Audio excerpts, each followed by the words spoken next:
الصلاة والسلام عليك يا رسول الله. الصلاة والسلام علیک یا حبیب اللہ الصلاة والسلام عليك يا حبيب الله صلی اللہ تعالیٰ علیہ وسلم۔ صلى الله تعالى عليه وسلم. اصل آج کا جو ہمارا سفر ہے، ہمارا آنے کا جو اصل مقصد ہے وہ یہاں آنا مقصد ہے۔ قریب میں ایک مسجد ہے، تاریخی مسجد ہے، وہاں بھی انشاءاللہ لے چلیں گے۔ اس مسجد میں ہم لوگ ظہر کی نماز بھی ادا کریں گے۔ اللہ کے نبی علیہ الصلوۃ والسلام مشرکین مکہ سے مایوس ہو کر آپ نے طیف کا سفر اختیار کیا تھا، یہ آپ کو معلوم ہونا چاہیے۔ شروع اسلام میں مشرکین مکہ کے بہت حضور کو اتنا ستایا کہ آپ کے راستے میں غلاظت کو پھینکنا، کانٹے بچھانا، جب آپ سجدے میں تشریف لے جاتے اونٹ کی اوجڑی آپ پر رکھ دینا، کبھی آپ کو گلے میں رسی ڈال کر کھینچنا، اتنا ستایا۔ خود اللہ کے نبی علیہ الصلوۃ والسلام ارشاد فرماتے ہیں کہ دین کی راہ میں جتنا مجھے ستایا، کسی نبی کسی رسول کو اتنا نہیں ستایا گیا جتنا ہمارے نبی کو ستایا گیا ہے۔ اللہ کے نبی علیہ الصلوۃ والسلام صرف اپنی امت کی خاطر برداشت کیا۔ اللہ کے نبی علیہ الصلوۃ والسلام اگر صرف ہاتھ اٹھاتے تو سارے لوگ تباہ و برباد ہو جاتے، ان پر عذاب نازل ہو جاتا، لیکن اللہ کے نبی علیہ الصلوۃ والسلام چاہتے کہ میری امت جنت میں چلی جائے۔ اللہ کے نبی علیہ الصلوۃ والسلام کی یہی چاہت تھی۔ اللہ کے نبی علیہ الصلوۃ والسلام جب حضرت خدیجہ اور آپ کے چچا ابو طالب کا انتقال ہوا، اس کے بعد میں آپ نے یہ طیف کا سفر اختیار کیا۔ آپ کے ہمراہ، آپ کے ساتھ میں آپ کے منہ والے بیٹے تھے جن کا نام تھا زید بن حارثہ رضی اللہ تعالیٰ عنہ۔ یہاں تین بڑے بڑے سردار تھے، تینوں بھائی تھے آپس میں۔ حضور نے ان سے ملاقات کی، ایک کا نام تھا عبد یالیل، ایک کا نام تھا مسعود اور ایک کا نام تھا حبیب۔ ان تینوں سے ملاقات کی۔ حضور نے فرمایا کہ اللہ تعالیٰ نے مجھے اپنا نبی اور رسول بنا کر بھیجا ہے، لہٰذا میرے لائے ہوئے دین کو اپنا لو، قبول کر لو، اللہ تعالیٰ دنیا اور آخرت دونوں جہاں میں تمہیں نجات عطا فرمائے گا۔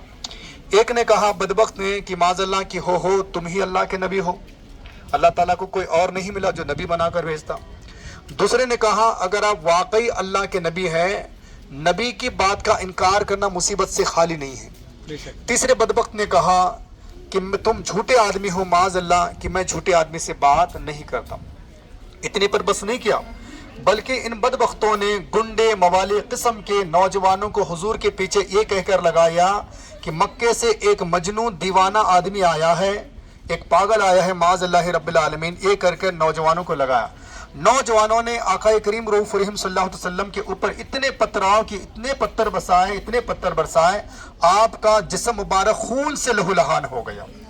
یہاں تک کہ اندازہ لگائے میرے آقا علیہ الصلوۃ والسلام کا خون مبارک آپ کے نالین شریفین یعنی جوتوں میں آ کر جمع ہو گیا، اتنا آپ کو تکلیف اذیت دی۔ اور اللہ کے نبی علیہ الصلوۃ والسلام جب تھک جاتے بیٹھ جاتے تو یہ بدبخت آپ کا شانہ مبارک پکڑ کر پھر اٹھاتے، پھر آپ کو پتھر برساتے۔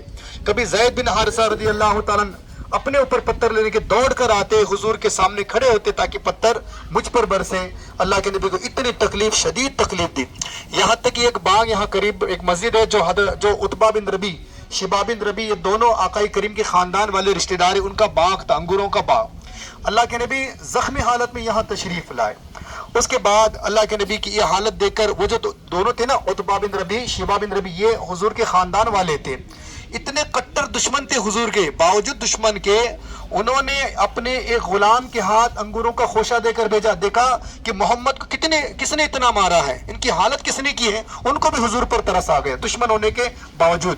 پھر انگوروں کا خوشہ لے کر وہ شخص جن کا نام عداس ہے حضور کی بارگاہ میں حاضر آئے اور کہا کہ انگوروں کا خوشہ ہے، انہوں نے اپنے غلام کے پاس اس لیے انگور دے کر بھیجے، ہو سکتا ہے ہم لے کر جائے تو پیغمبر محمد ہمارے ہاتھوں سے انگور نہ لے، اس لیے غلام کے ہاتھ دے کر بھیج۔ اللہ کے نبی نے جب ایک انگور توڑ کر بسم اللہ شریف پڑھ کر جب تناول کیا تو وہ جو غلام تھے جن کا نام تھا عداس، انہوں نے پوچھا یہ کیسا کلمہ ہے بسم اللہ، یہاں کے اطراف والے تو ایسا کوئی کلمہ نہیں پڑھتے۔ حضور نے ان کا نام پوچھا تمہارا نام کیا، انہوں نے کہا عداس۔ اللہ کے نبی نے دریافت کیا کہ تم کہاں کے رہنے والے ہو، انہوں نے کہا کہ میں شہر نینوا کا رہنے والا ہوں۔ اللہ کے نبی نے فرمایا نینوا یہ شہر جناب یونس علیہ الصلوۃ والسلام کا شہر۔ یہ سننا تھا، وہ بہت متاثر ہوئے۔ انہوں نے پوچھا آپ جناب یونس علیہ الصلوۃ والسلام کے بارے میں کیسے جانتے ہیں؟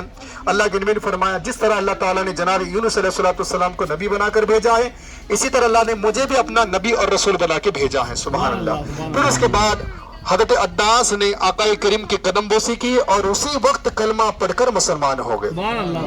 وہاں دور سے ان کے